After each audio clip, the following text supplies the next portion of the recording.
A look at the panorama of Oberhof, Germany, and the Panorama Hotel in this area in the geographical center of the nation of Germany. Nice conditions today for a luge race as we get ready for run number 2 in the Eberspecial Luge World Cup men's singles competition. Hi again, everyone. I'm Tim Singer. A close look at this track. It was built for luge only. The bobsledders do not compete here, although we should say that 2 of the greatest bobsledders of all time did their training and their learning of the sport on this track in Thuringia.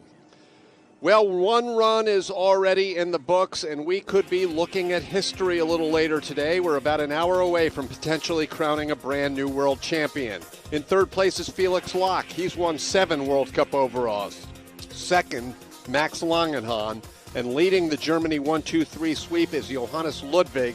He brings an over 100-point World Cup points lead into this race and can clinch it today in run number 2 on his home track. Here's a look at the start list as Andre Manzi, fresh off of his Olympic berth, will lead things off.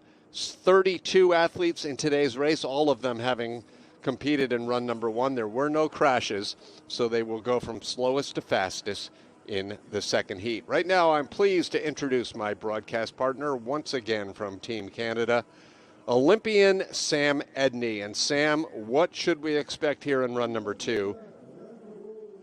Well, yeah, it's going to be close racing. We're right down to the wire with some of these guys in that top 10 group. And Oberhof, you never know. It's not a sure thing in Oberhof. We're just with all the small intricacies of Oberhof, how tight it can be. There's going to be some interesting shakeups here, and I'm looking forward to seeing how these Germans sort themselves out. Andre Manzi getting ready to lead things off as we saw a great look at that start house with the men getting ready. I'm not sure what to make, Sam. I don't know if you saw that, of Roman Rapilov taking a drink out of a water bottle and then handing it back to his teammate during these tough medical times we live in. I definitely wouldn't be sharing water bottles with anyone if I were in that start house, but let it go on record if Roman tests positive. Anyway, run number 2 underway. It's 2 heats as always on the World Cup, a total time cumulative competition. Later today, we've got men's doubles. Tomorrow, the women's singles and the team relay competition. Of course, the Olympic Games coming up in 3 weeks in China. That will be a 4-heat race. But Manzi of the Ukraine, the first of 2 Ukrainians, and having many of the same issues, Sam, he had in run number 1. Yeah, rough all the way down on the first run, and here again, picking up sort of with that same tendency. A little bit cleaner in the top section from the mid-labyrinth area all the way down. Some feet down, tapping all the way for Andre, but he'll get the points. He's through in a time of 43.273. That would have put him in 26th place instead of 32nd in run number 1. So a bit of an improvement, all things being equal. Cleaned up the top section of the track for sure compared to the first run, which allows him to carry that speed down in the bottom. But there's where kind of his bigger visible problem was 11-12, a bit uncertain with that crossing line from 11 to 12. Here's Alex Falazzo of Australia. He's on his way to his 3rd Olympic Games, which is impressive for no other reason, Sam, than Alex is still just 26 years old and heading to his 3rd Olympics. He has a couple more games in him if he wants to go for it. And as an athlete from Australia, obviously no track to train on at home. So if he can commit to long, long seasons, long years away from home, train, maybe find a training location that he can live and train at, and there's definite opportunity to just continue to grow in the sport. Heard a little skid there. The lines look pretty decent here off of this exit. Yeah, I'd say a much nicer line compared to his first run. Really rough on the first run, but just off with the time, so maybe a big adjustment with the sled. Maybe went a bit too secure. 127.031 for the 2 runs. Falazzo trails Manzi in the early going. Hey, if you're just tuning in, thanks for watching worldwide coverage on OlympicChannel.com. And speaking of .com, you can reach us with your questions, your comments, and your criticisms at luge.announcer@gmail.com. You can also find us on Twitter at lugeannouncer. And why not, Sam? It's not too early to start soliciting Olympic predictions from our viewers. If you have predictions and you dare to share them and have us share them with the world, let us know what you think will unfold in China. Things are definitely shaping up, but I would say there's a couple key names out there that are the favorites right now that I would throw out there, but I won't do that yet. Maybe I'll save it for next week. What do you think? Josef Huschler, top 3, China? That would make someone a lot of money if they put that bet on, but probably not going to happen, safe to say. Given that his teammate Josef Ninnis, coming up a little later, is expected to make the Olympic team, his 5th Olympic Games.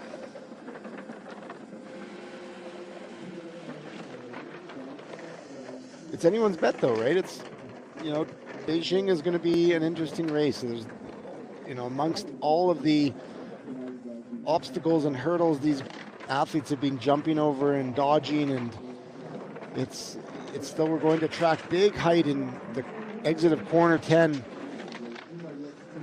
but it's still an unknown track. There's limited runs on the track still in Beijing, and anything can happen. That's the beauty of an Olympics in a brand new country, and that will make it fun. That'll make it interesting, as Huschler is in 3rd place right now, Manzi continuing to lead. Of all of the disciplines, keep in mind that Johannes Ludwig, who's about to win the World Cup title, won the race in China. He won both heats. He won by a wide margin, perhaps wider than any race so far this season. So he would be the closest thing to a prohibitive favorite. But again, with those zero G forces down below, who knows what will happen. Right. Could we see another type of Pyeongchang where 4th run, the expected winner has a major issue? I mean, that's the kind of stuff that can happen at the Olympic Games. All the pressure on 4 runs, consistency over 4 runs going to come into major play. You can also follow on FIL.com, the FIL website, FILluge.com, and that will have the live ticker that you just saw the screen of to follow along. Here's Svante Koala of Sweden. If you really are a luge historian, Sam, then you know the 1980 Olympics, the 4th and final run on the old track in Lake Placid, New York, USA. It was something like 3 of the top 5 all crashed in run number 4. It was an unbelievable finish. Right, that's my former coach, Bernard Glass. Came away from that race with the gold medal, so I think he was a benefactor of that. I believe he told me the story. I think he was sitting in 2nd or 3rd, but yeah, people were flying out of the track. It was wild. Speaking of wild, a wild finish curve for the Swede, but he's in 2nd place, 1200ths behind Andre Manzi. So Manzi certainly cleaned it up here in run number 2. Did what he had to, right? Went away from run 1, sort of reset, went back up, probably talked to the coaches, maybe did a bit of an adjustment on the sled, and cleaned up his top section of the track, which was really rough on the first run. And then look what it's doing, giving him a couple runs here, a couple positions he's climbing. Is that the Star Trek theme in the background? Yeah, that's The Final Frontier, Oberhof. That's what always interesting music here in Oberhof. It's they can crank it up, but they can also have some, as an athlete, you start to question why they put the music on with you at the start there. Evidently the Swedes are training with the Austrians, as Coach Rennie Friedel was giving some words of wisdom to Kohala. As here's Reed Watts from Canada. How about it, Sam? Reed will be the only competitor for Canada at the Olympic Games after 3 of you took part in the last Olympics. Is there depth in the Canadian program that starting next season we might see another couple of athletes? Next season in the Junior World Cup for sure. I'd say it's probably a bit early in the Senior World Cup to start seeing, a men's field growing, but there's definitely there's a pool down there in the junior field that's growing and developing, which is great. I mean, ideally for the program, Reed continues beyond this quad. Not sure what his position is on that right now at the time, but yeah, I mean, another guy that's so young, right? Talking 22 years old, maybe 21 years old. So 23. He's got a long, yeah, just 23. So just long turned 23. career ahead of him. And keeping in mind the World Championships are coming to his hometown. What is it, 2025? So, right. So Reed certainly has a goal even prior to the Cortina Olympics to shoot for. Yeah, you got to think it's on his radar, and for Reed, it's going to be, this Olympics will be a big thing. He had a great 2018 result, and 2022, it's going to be another learning experience for him, and wherever he ends up, just taking the positives out of that, taking the learning lessons from this past quad, and building that into the plan for the next 4 years, and hope to see him there and continue to grow the program. Anton Dukash now on course, or just about to be on course for Ukraine. Dukash, 24th in the World Cup standings. He's had 3 top 20 performances this year, including a 16th place in the opening of 2 weekends in Sochi. He was in the top 10 in that race after the first run. And Craig writes in on Twitter, Sam, I think Craig is coming from your hometown of Calgary, and Craig is going out on a limb. He's saying no Germans on the podium in Beijing. Wow. Oh, no, let me clarify. No German gold in Beijing. Okay. And that is kind of a nervy prediction when you consider they swept the podium at the World Cup test event. Absolutely. But it's the beauty of it. It's going to be a race that no one can call. And I think Johannes is looking strong, and bit of disappointment there for Reed. I think just hoping to make a bit of a gain here on the second run. And yeah, Dugash had a good run there. He has a 0.15 of a second advantage. We're only 6 sleds into this 32 sled field. Run number 2 of the Eberspesscher World Cup in Oberhof, Germany. This is an interesting area. It's never on anyone's list, Sam, as favorite stop on the World Cup. But one thing, like Altenburg, also an Eastern German track, that it has going for it is, when you arrive here, you're going to see a lot of educated and passionate luge fans. Absolutely. One of the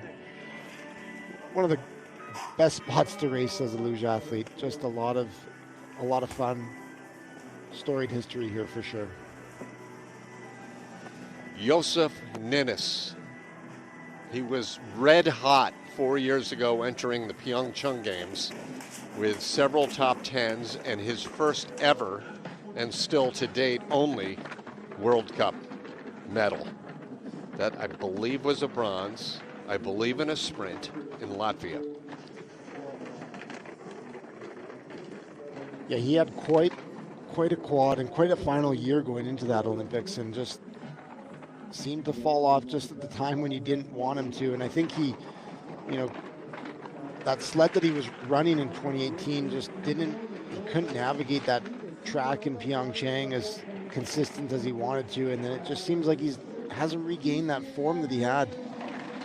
Meantime, he has a 1/10 of a second lead through the Finnish Kreisel. He does cross, opening up that lead of 43.156. It's about 500ths better than his first run for an athlete whose first World Championships was back in 2004. I'm not sure there's anyone else on the entire circuit, men, women, and doubles right now, who have World Championship resumes dating back that far. Good look of curve 11, a little bit of a late height flop off, what we'd call it, flops off the corner, and then later into curve 12, and you see how much height he has right away in curve 12, which you want to give it a good drive there to push that pressure around to the exit. That would lead to a bit of what I would call an empty exit coming out of curve 12 for Josef there. Here's a man I jinxed, certainly in run number 1, Alexander Gorobotsevich, when I mentioned that along with a couple of top 5s so far this season. He had nothing out of the top 15. Everything was consistently solid, and now Gorobotsevich of Russia finds himself in 25th place and looking to make some huge move here in run number 2.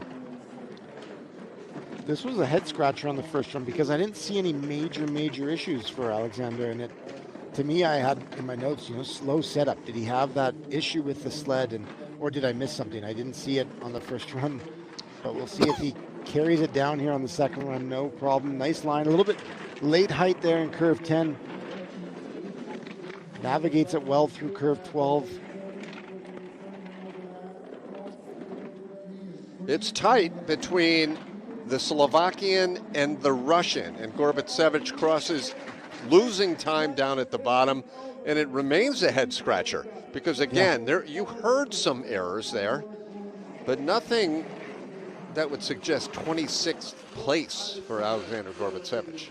Especially after the season and seeing some of the results and the runs that he's put down together, he's had some top 8 times in single runs for sure, and so to me, that's sled setup. Something was off. That's that line there. That is borderline flipping over on your face there in corner 10. But that's not, as much time. I've seen a lot of other guys do that. And to me, that's the sled setup. So he'll be looking to change some things up for St. Moritz and obviously going into Beijing. And the Star Trek theme continues to play in the background here in Thuringia, along with public address announcer Billy Wilhelm. Lucas Gufla up next for Italy. 22-year-old Südtirolian, competed in his first World Championships last year in Königssee with a 32nd place finish. And Gufla will not be off to the Olympic Games, but why not just set your sights 4 years hence, because Italy will be hosting the next Olympics. That was in my thoughts, just right away. This is a moment where you're switching mindset going into the next quad already. Start building for that. Big skids through there, it sounded like, and big late height in curve 10. Again, not right on the edge, not a crash, but Oh no, this hits. was the closest thing to a crash we've seen so far today. He recovered, he lost all sorts of speed. 126.740 puts him in 5th out of 9. And I'm not sure what happened. Tough one, a bit of an overcorrection, it looks like, out of curve 13. We'll see if we get on the replay, but problems start in the labyrinth, and then that rhythm, once you're off with the rhythm, your confidence is a bit shaky, and there's that exit of 13, and just overcorrects it, pulls it, maybe puts himself into that problem, that can happen when you're just thinking about, maybe he caught a little bit of a bump right when he was pulling on that handle there, but unfortunate for the Italian. Matvei Perestorlinen of Russia, 400ths is his advantage over Ninnis here in run number 2. I alluded to earlier that they do not compete in bobsled here in Oberhof, but the likes of Andre Lange and Wolfgang Hoppe, 2 of the greatest all time in the sport of bobsleigh, are both from right here in Oberhof, or the Oberhof area, city of Suhl. And they certainly learned how to drive on these tough lines. They send 2-man bobsleds. I think they've sent a 4-man down, maybe just more of a tourist bob, but it isn't. If you can drive a bobsled here, you can probably drive a bobsled anywhere. And I'm sure both those guys started in luge and then made the transition over to bobsled. Lange definitely was a luger. I'm not sure about Hoppe, whose career began back in the 70s. Perestorlinen has the lead over Ninnis and his teammate Gorobotsevich, 10 sleds into run number 2. That's right on the edge there of curve 11, being on their face. So to me, bit of a looping line through curve 11, but holds on. It's about staying cool in Oberhof. You know, a little error like that being off is not going to cost you, a ton of time.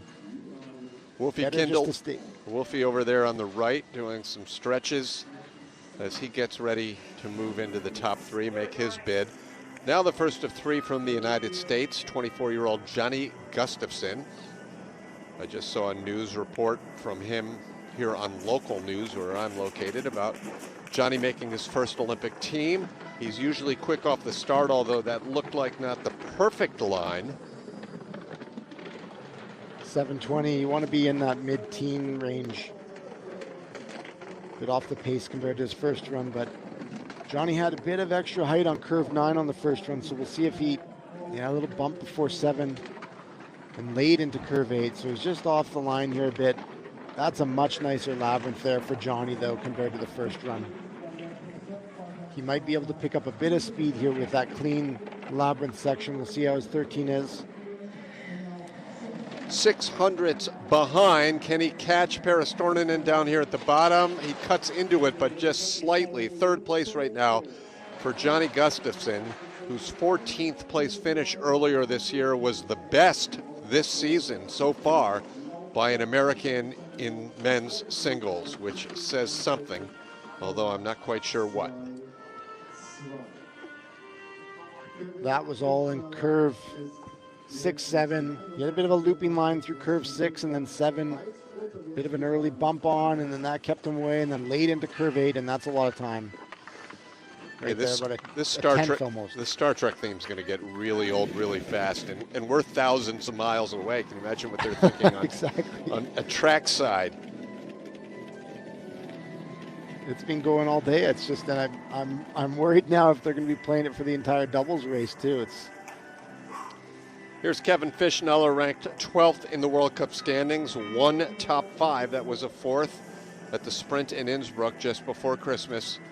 And I guess the other track side question that remains to be seen, but we'll know in about 40 minutes, Sam, is will we see the sparks fly at the finish line when the winner crosses?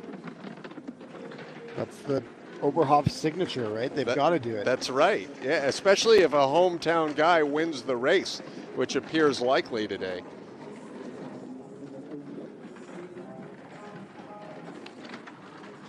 Kevin was way off there in curve 6 on the first run, cleaned it up much more here in the second run, looking better, working extra hard there in curve 11 to keep it online. This is a much cleaner run for sure compared to run 1. 1/10 of a second. Let's see how the trend moves forward or back. He picks up more time. A 43.075 for Kevin Fischeller. Now, as a point of comparison, that still would have put him in the exact same position in run number 1, 21st place. But you really can't compare sometimes, and certainly on some tracks, run 1 to run 2. Yeah, definitely off the pace here for Kevin, I think, compared to what he would have been expecting, and I think how he's performed in Oberhof before. I feel like he's always had some decent results here just as a great driver, and the Italians can tend to be quite quick here, but a bit of an off weekend maybe, and maybe rethink going into St. Moritz and getting ready for Beijing is all to focus on right now.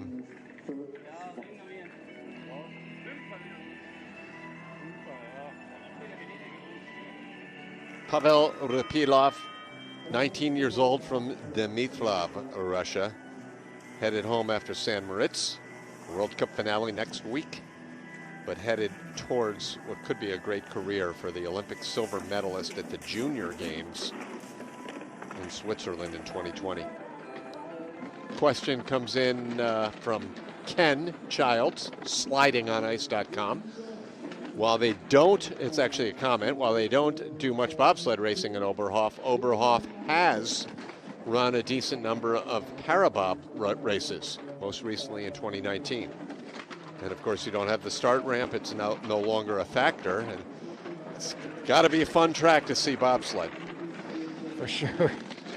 That's right, actually, Ken. I remember we ran into Bree Schaff there when she was, I think, with the group, helping out with some of the coaching and just getting that program spearheaded and getting things underway, so it's exciting to watch and hope to see it on the Olympic program here soon. I know they were pushing for Beijing, but hopefully Milan Cortina we see some parabob. Rapilov into the lead over Fischeller and Perestorinen. 12 sleds have made their way down, or correction, 13 if you're counting. Yeah, Bree's still involved with the parabob. In fact, I think she was over at some races in Lake Placid earlier this winter. Now Chris Mazdar. And if you've been following the story, and it's hard not to because Chris is one of the more active social media posters, Chris got the call on Monday announcing that he was the final American to be named to the Olympic team, as the USA did get 3 slots for men's singles. So Mazdar will have an Olympic medal to try and defend in a couple of weeks. And as you mentioned earlier, Sam, without doubles now part of his repertoire, at least for the next few weeks, he can concentrate solely on this discipline.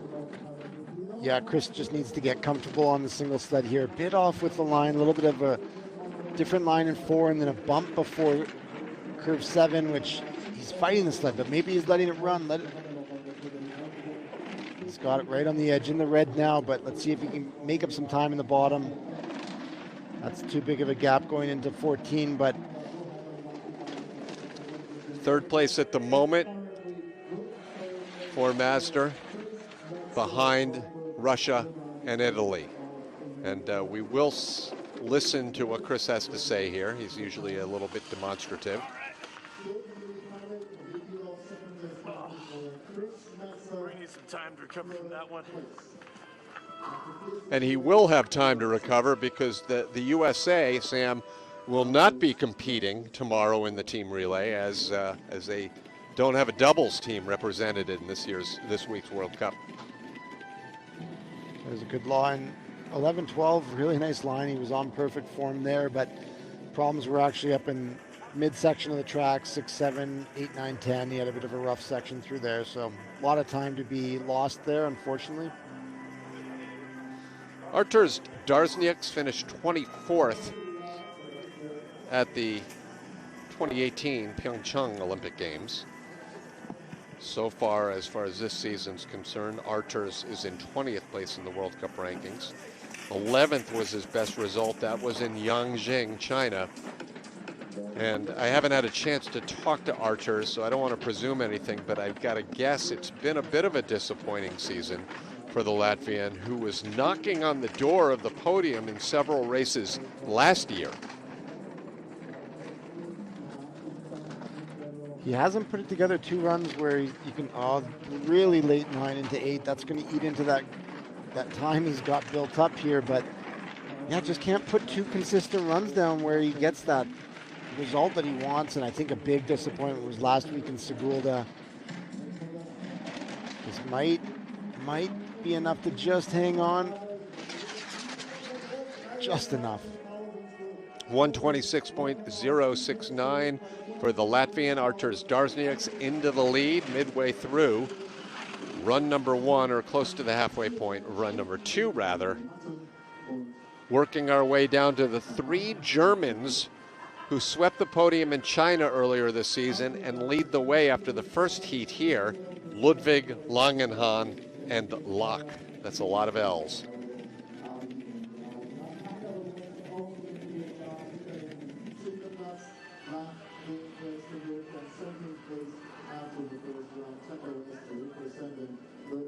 I'm curious to see how the Latvians do. They had a great result last year in St. Moritz in the World Cup there, so curious to see how the team does going into St. Moritz. Final race before Beijing. A lot can weigh on that one. Yeah, I believe the Sheiks brothers won the doubles race, and Alina Vitola was the shocking surprise winner in women's singles on a very snowy day. Now we have Tucker west of the U.S. 26 years old. He was born in Danbury, Connecticut City, just about an hour and 15 minutes outside of New York City. Tucker, all you need to know as far as Tucker's season is yesterday in the sprint competition. It was his first sprint of the season. He had some poor results in all of the other sprint stops. So Tucker, and he finished 25th in that race. It's just been a head-scratching year for this American three-time World Cup winner. Cleaner start off the bat there with maybe a couple of corners where there's some skidding going on. I think they're trying to find the setup for Tucker, and it's just not going as smooth as they would have hoped, unfortunately. Artur's playing the faux excitement game down in the leader's box. For all we know, that might have more importance than we know about, but I'm not quite sure what it would be, as he's just moved from 18th to 17th place. But it's always fun when they're demonstrative in the leader area. Tough line, a little bit of a skid through there in 10, having to get that sled turned. He looks good there, 11 to 12, and yeah, I think you can kind of hear it under his breath. Just, it's a funny sport, and it's a frustrating sport for athletes at times when things are not going well. It can really eat at you, and I feel like Tucker's just in a bit of that funk, and hopefully he can shake it off here. As Gintz Berzins hits the ice, we just had a good look at a couple of Italian doubles Olympic medalists, Kurt Brugger and Ozzy Hazelrita. And we have the doubles competition coming up a little later on today, but men's singles continues to wind down, and Berzins with the early lead over his teammate, Artur Zdarznieks. Really nice line here going through the top section, which is critical to building that speed. Bit of a bump into curve 11, late into curve 12. This could now, we could see this time shrink a bit. I think he's got built up enough of a lead. That's a pretty big lead, yeah. Speed is great too, 74.7 miles per hour as Berzins moves into the lead. You know, when he entered the World Cup last year to start his first World Cup season, Gintz said that his dream would be to compete at the Beijing 22 Olympic Games, and he'll do anything he can to make it possible. And I believe, Sam, he's done it. He's had a good year here and is headed off to his first Olympic Games, ranked 10th right now in the World Cup standings. Exciting to watch now for this Latvian program. Just, they've got two really solid athletes. Artur's maybe a bit off form this year, but Gintz and Kisters are going to carry this program for sure, and definitely in the men's field too. It's been a few years since we've seen some consistent results, but these two are on form.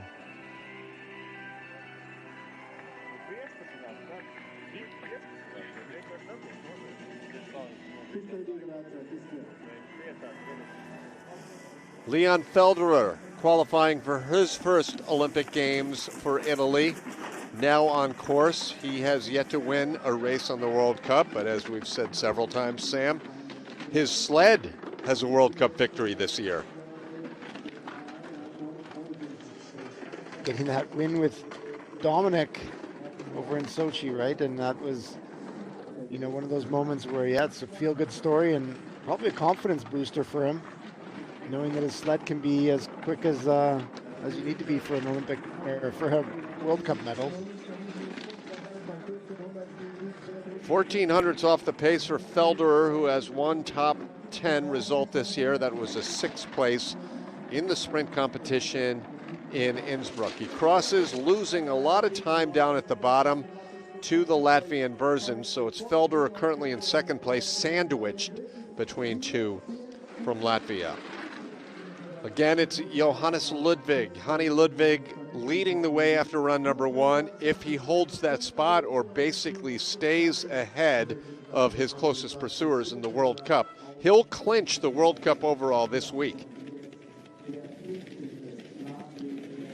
Quite a feat for a guy who just has stuck with it for such a great career, and getting the payback now for the amount of time he's put into the sport and just how consistent he's been over those years, right? Never missing out on 2 Olympics just by kind of that final spot, and then getting his chance in Pyeongchang, and be exciting to watch out. Winning a bronze, the final second, and then being part of a gold medal winning relay team. All right, speaking of Germans, David Nussler in his World Cup debut. David is in 14th place after run number 1. Two-time junior world champion. Or I should say, correct that, it's a two-time junior European champion. At the junior world champs, he has a silver and bronze in 2 appearances. Just showing, you know, even when the Germans have to rotate another guy in, it's like there's someone to fill the role, and that person has likely experienced some sort of success at the junior level, and here we go, the cycle repeats itself. Whoa, big height in curve 9 into 10. 20 years old from right here in Thuringia. Nussler, 200s up, head tucked way back into this Finnish Kreisel. And he crosses with the lead, 125.885. Regardless of what happens, it will be a top 15 for his first ever World Cup race. Had it been a conventional sprint weekend, he would have qualified for that second World Cup event. But this year in Oberhof, the sprint preceded the World Cup race. There's that line extra high in 9, but he gets it, you know, he actually gets that nice crossover to 10 and it turns it.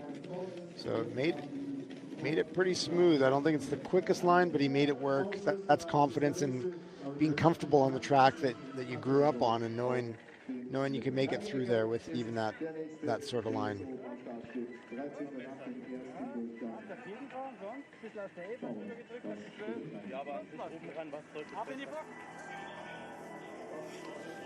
Reini Jaeger, the first of the Austrians here. You know, his career very much paralleled that of Johannes Ludwig of Germany. They're roughly the same age. They came on board in the World Cup about the same time.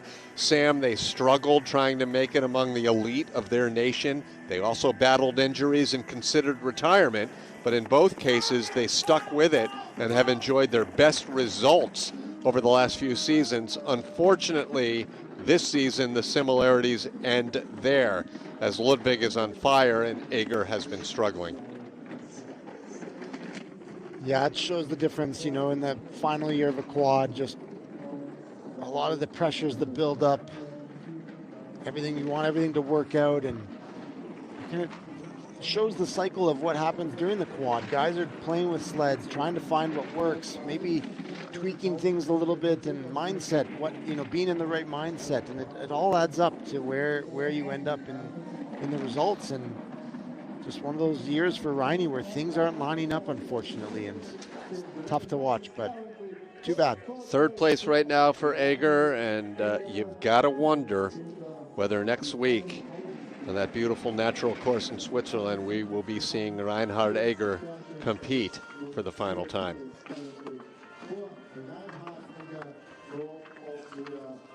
As far as the final dance, that would be a pretty nice place to end it. I mean, one of the tracks I unfortunately over my career never got to slide on St. Moritz. It's just one of my biggest disappointments or regrets. I mean, sometimes the decision was made for me a couple of years that we went there. We decided to go do some extra training elsewhere to prepare for a big event, but I just have you ever been there?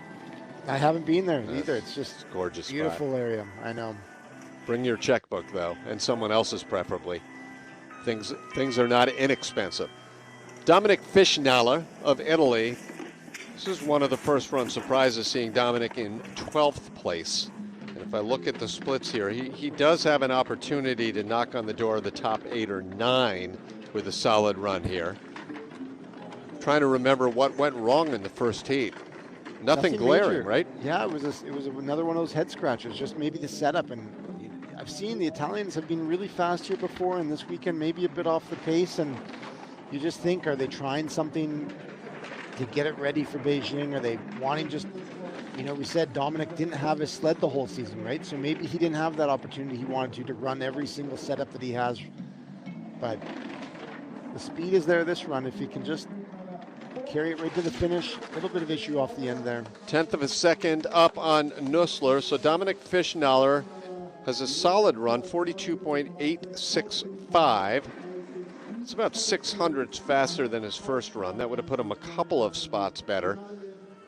And he could make his way, as I mentioned, up into the top 10. Much beyond that, probably not doable this afternoon. Yeah, it might be tough just looking at the next two guys coming up, right? Kister's had a bit of an issue on his first run. Semin had an issue on the first run, so they've got some time in their run. It's gonna be close for these guys to get in the top 10. It's a tough challenge every week for these top guys, and it shows you a guy winning World Cups misses the top 10 some weekends. It's crazy.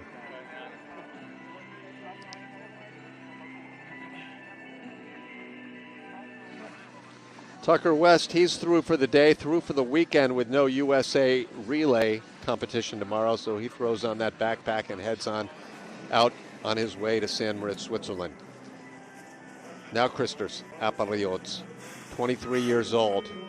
Like his teammate Gintz Berzens, Christers is a youth Olympic gold medalist.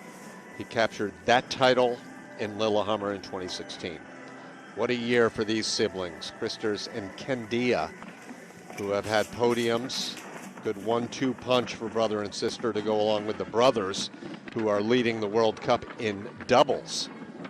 I don't believe the Schicks brothers can clinch the doubles World Cup later today, but they can hang on to their lead against a tough pursuit from Agert and Benniken. Much cleaner line there for Christers through that section. Curve 6, 7, now into 8, or into 9, sorry, 10. Looking really clean. A little bit early there in 11, but he holds on. Got a bit shaky there through that midsection, but he's going to hold this lead unless a major disaster happens here at the exit. First place time of 42.812, and an overall time moving Aparriots of Latvia 600ths of a second, about 700ths a second up on Dominic Fischeller, and you called that, Sam. While Dominic had an improved run, certainly Fischeller and Pavlichenko to follow had the opportunity to improve as well. Yeah, Christers here, 900th improvement over his first run time, and I think it just carried.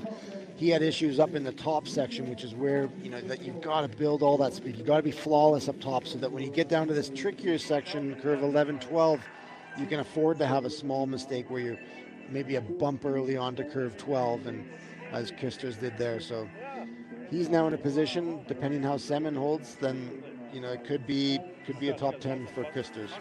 There's a movie about cycling called Breaking Away, where the hero of that movie has his feet taped to the pedals to ensure that they don't come loose. You could almost make the same parallel Luge statement about Pavlichenko. It's almost as if he has his head taped to the back of the sled to make sure it doesn't come up at all.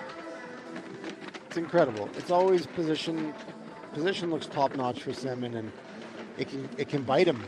That's the problem, is sometimes it almost bites him and gets him off his line. But one thing that's consistent, position, shoulders back, perfect aerodynamic position for this guy. He's always looking good on the sled. He's one of 3 people in today's race who has both a World Championship and a World Cup overall title, to go along with Rapidov and Locke. Off the pace here, and it was a bit rough through that middle section. I don't think he's got it in this run to make up that amount of time. 700ths through the finish curve.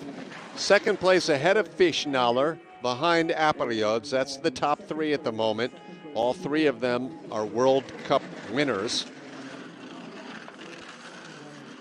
In fact, Pavlichenko has a slew of victories, 13 in his career on the World Cup. None of them this year. In fact, no podiums, Sam, even for Semin. I was thinking about that. He's just had a tough year as well. Things haven't come together. He hasn't had that race where he never seems to be in contention on that first run, and where we've seen that in the past where he has that first run that's right in the hunt, and then he might blow up on the second run, or he holds on to it. He just, on the first run, he's never really been in contention, which is a bit shocking to say, for sure.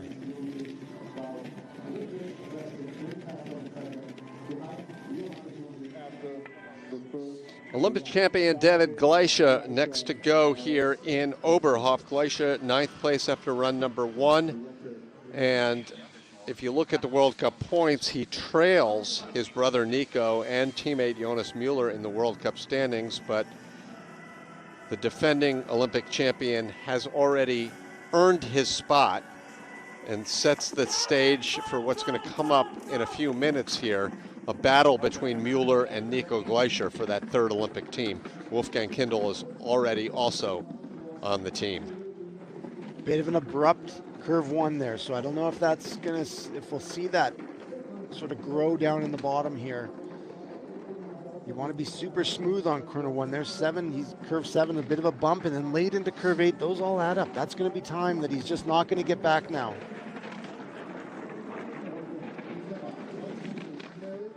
.300s is still tight. We've seen very few occasions where red turned to green, but just as I say that, it happens here, which if nothing else means that he did some swapping out of the sled setup between heats. Am I wrong? No, I think that's exactly right. I think he found a way. He let the sled run in the bottom there, right? He was off in the top section, but to me that says, you know, if he had cleaned up that top section, he was in the hunt for that top 5, for a podium position really, and he's going to walk away a bit disappointed because I think he knows that. That was not a good run in the top, and yeah, you can tell he knows it. Especially given the fact that he won the race yesterday here, the sprint competition. Starts right there in curve 6, a big high line right on the entrance, and then bump early onto 7, and we don't see it, but late into curve 8, which all adds up. That's about a 1/10 of time for sure, at the minimum. Gleicher led a 1-2-3 sweep of the podium yesterday in that sprint event. And 3rd place went to Jonas Mueller, who's up next. There's the Juska Crystal, which will be awarded today to Johannes Ludwig, unless something really radical happens in a few minutes here. But to the moment, the story here is Mueller. He's going to need to do something incredible right now, and not that he would wish it, but he needs to see if Nico Glacier comes unglued in a moment, because we believe the 3rd Olympic Austrian men's singles position boils down to the 2 of them. Doing everything right so far. Nice line. 7 doesn't get as high as his brother did there. Oh, sorry, not his brother. I was thinking Nico, but David's brother, right? Yeah.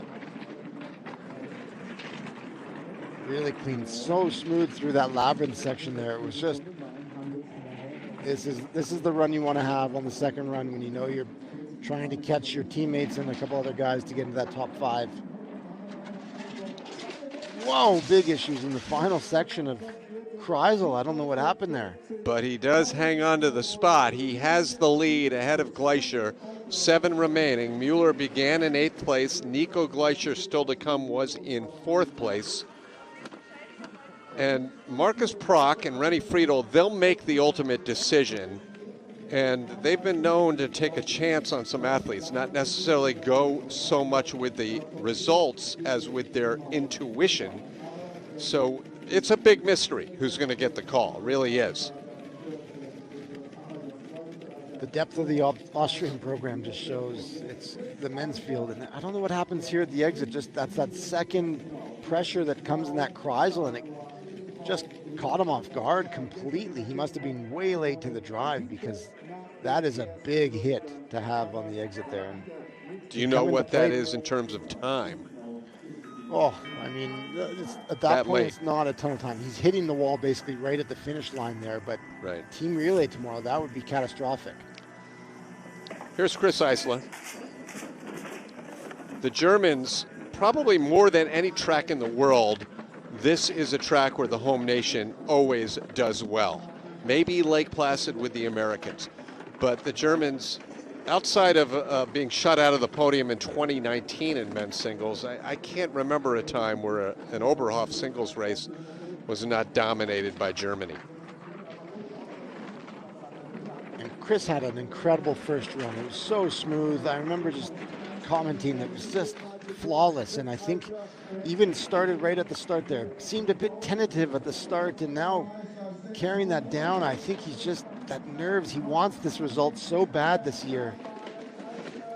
Falling back 3 spots, good news for Jonas Mueller, who's hanging on edge with every position. He could potentially move up the standings here in his bid for the Olympic Games. Eisler, we know, will not make the Olympics.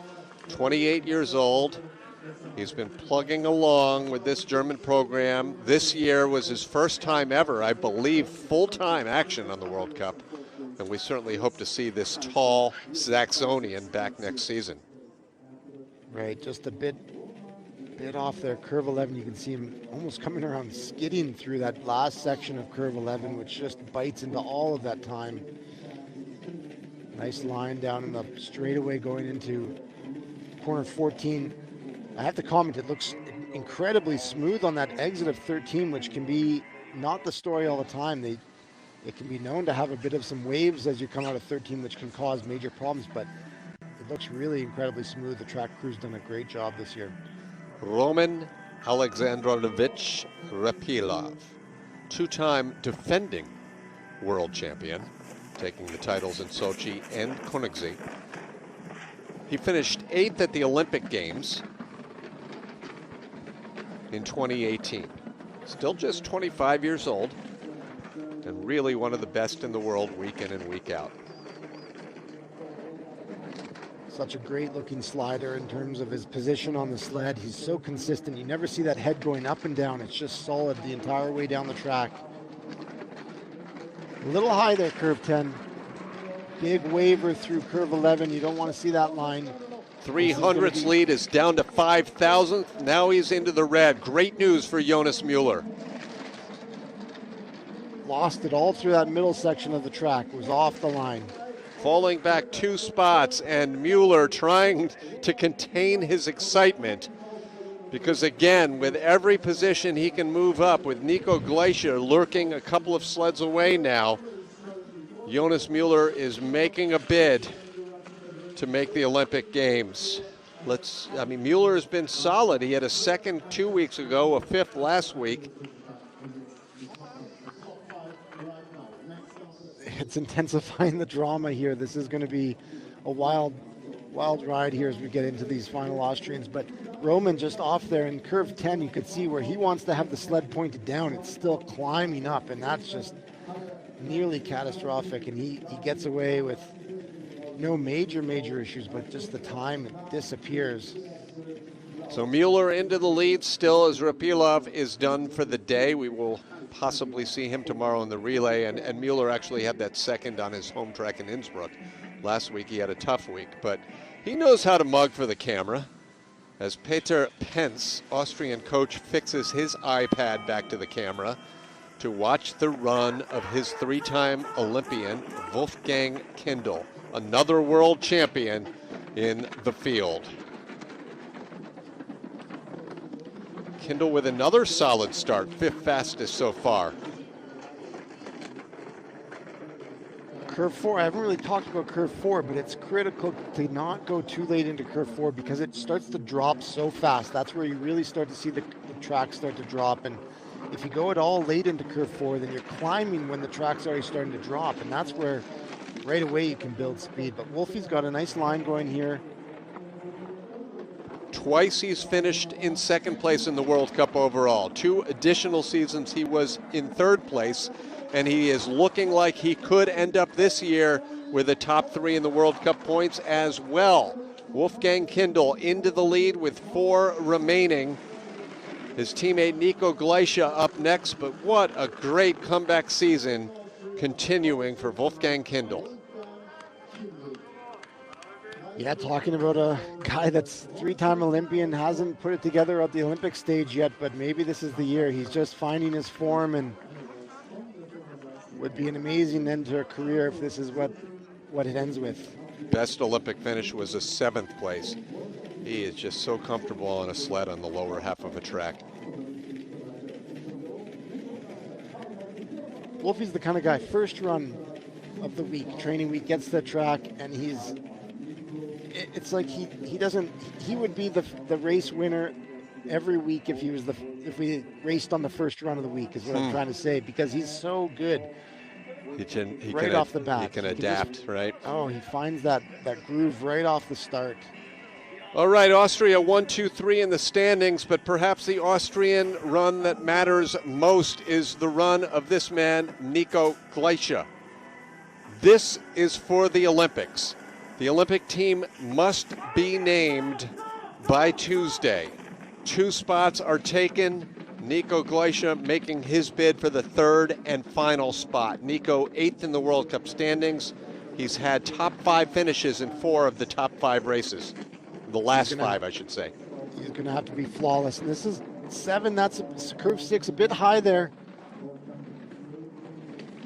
Into 8, a little bit late into 8 as well. This is going to back into the green, though, so he's finding some speed. Incredible drama for the Austrian program unfolding here. 100th of a second, and now he moves into the red, back into the green. This is for an Olympic bid, potentially. As he crosses the finish line, Nico Glacia has the lead. Austria 1, 2, 3, 4 in the standings right now with 3 remaining. So it's Germany holding the top 3 spots after the first run, but Austria knocking on the door of the podium. And this might be the biggest sigh of relief ever breathed by Nico Glacia. Wow, that is. I was holding my breath that entire run. I couldn't believe it. Just back and forth, and he found ways to gain speed again. And to me, this one thing, look at that leaderboard right now, 1, 2, 3, 4, a lot of red and white on there. The Austrians have their setup dialed. They are looking good going into Beijing. The point we have to make again is Markus Prock, Renny Friedel, the coaching staff of Austria, they can select however they believe they need to select for the Olympic Games. But Nico Glacia on paper and on the ice appears to have done what he needed to do to get that 3rd spot. Now the podium positions here in Oberhof. Felix Loch won both World Cup races held here in Thuringia last year. He's in 3rd place. Longanhan and Ludwig to follow. That's a good statement start right there. 7-1-1-7. 2nd place start time, it looks like right now this year, or this race. The 3 Germans leading after run number 1 also swept the podium at the World Cup opener on the Olympic track in China. This is a great run going for Felix. He nailed the couple sections he needed to. Early into 8, perfect 9-10. That is a beauty exit of curve 13. Great form, head all the way back. Lock into the lead, onto the podium, 2 remain. Felix Loch is in 5th in this year's World Cup standings after capturing his 7th overall last year. But keep in mind, Sam, he missed 2 races before Christmas after testing positive to COVID. So he would probably be 2nd or maybe 3rd in the standings had he not missed those races. And he's got his eyes on one thing this year for sure, but that is a statement run right there. Gives him an opportunity here now, puts the pressure on Max. I don't know if he'll have enough to catch Johannes, but... Well, Max only has 7,000s on Felix after the first run. But it is Max's home track. Felix, of course, from Bavaria. He's got to feel good about that, though. You know, just as you're going into the final races before the Olympics, you start to want to dial your setup, feel confident on it. How's the sled running?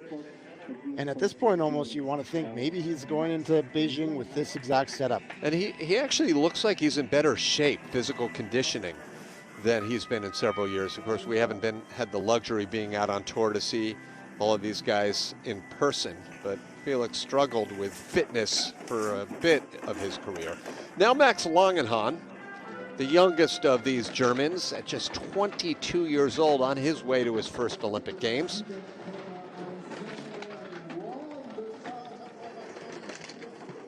Max currently 7th in the World Cup standings, 1 victory nearby in Altenburg in December. And he's looking good here so far, where he needs to be. Nice early entrance into curve 10. That is a great line through 11, perfectly flat, which is what you want. This is going to tell the story. Clean out of 13, so he should have no problem holding this lead through Kreisel. He was hugging that right wall of the straightaway, the slimmest of margins, 100th of a second. Germany 1-2, Austria 3 through 6 in the standings, as we get ready for what could very well be a victory ride coming up in just a moment from Johannes Ludwig. Great result for Max, and what a run. I mean, under pressure, just shows you, I think, also the weight of the Olympic qualification process off of his shoulders. He's going, and now he can just slide on a track where he knows it so well and feel comfortable on and just push for it, and that's what he does, and showcases why this German program is so strong. And Germany has captured the race, Sam. Which German to be determined as we set the stage for Johannes Ludwig. He broke out onto the World Cup scene in 2007, made progress over the years. One thing he didn't make, Sam, was the Olympic Games. Was ready to give it up, but stuck with it. Made the Olympics in 2018, took home bronze and gold after those games, and now can he capture his first ever World Cup overall and head to the next Olympics as the favorite in men's singles? It's a big lead. Yeah, that's a big lead. He's got some time on hand, and this is a track that he knows incredibly well. He would have been, if there's a guy feeling confident at the start, it's Johannes. Second oldest athlete in today's race and the best in the field this year. You got to wonder, is this the final race we'll ever see Johannes race at home? Well, World Championships next year, that's a big incentive. Oh, yeah, he's got to hold on. Yeah, that's right. And he'll win this, no problem. Johannes, great race. World Cup champion. Wow. It's a slew of exclamation points. Fastest run in each heat, fastest overall, track record, and his first ever World Cup overall title. Congratulations to Johannes Ludwig doing it in his hometown. Missed, the only thing to make it perfect would if he captured that start record back, which he missed by 5,000ths of a second, so right. He's just missing that. Or if his wife and 2 kids were here, which I'm not sure they're allowed to be. Right. But what a weekend. Wow. This guy is looking good going into Beijing, everyone. He's going to be on fire. Keep in mind that on that track in China to open this season, Ludwig won that race going away with the fastest runs in each of those heats. Did everything he needed to do right there. Even, you know, that's not ideal. He's right on the right-hand side, just touches before going into 12, but stays so calm. Yeah, that's a do. He gets a round of applause for that one for sure. Max Longanhan, second place as Germany sweeps the podium, the same 3 that did it in Yangjing to open the season. Johannes Ludwig capturing it over Longanhan and Locke. The Austrians in places 4, 5, 6, and 7 with the world champion in 8th place. So look at all of the finishers here. Great debut for David Nussler of Germany with a 13th place finish. Felderer is on his way to his first Olympic Games. Tucker West, the top American, in 19th place ahead of Mazdar and Gustafson. 32 started, 32 finished, nothing even remotely resembling a crash here, just a couple of hard hits against some of the walls. Well, what do you think? We still have another World Cup race, Sam, next week in Switzerland, but can anyone stop this veteran, Johannes Ludwig? He's finding his groove, and I think building off this week, and he's going to be going into St. Moritz confident, but I think he's got the sled running well. He's going to pull fast starts, if not the fastest. I think he's the favorite going into Beijing for sure, but this whole German team is going to get a boost from this result, that's for sure. And he's got that cool personality that suggests that he doesn't necessarily crumble under the pressure. Yeah, think of what these athletes are facing week in and week out, the uncertainty of everything going on in the world, and if you want to have a if you want to have a demeanor of any sort, it's got to be calm, and Johannes has that.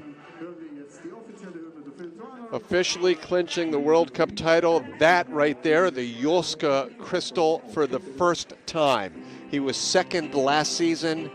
He had finished in the top 5 basically each season since 2016. But now, when they play that Deutschland, Deutschland, Deutschland German national anthem, it will be for a World Cup overall. Here are the standings to make it official. All he needed was to stay 100 points ahead of Wolfgang Kendall. And actually, Locke moves ahead of Wolfie as well.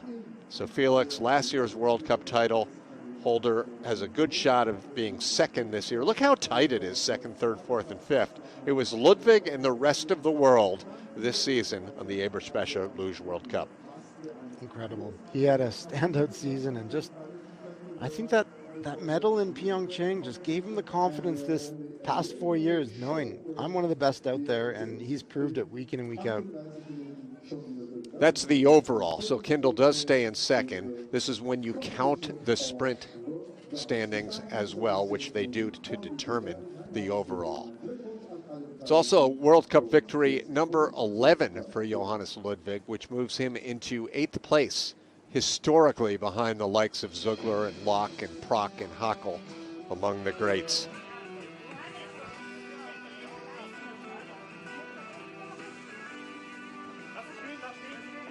Sam, talk about a second career.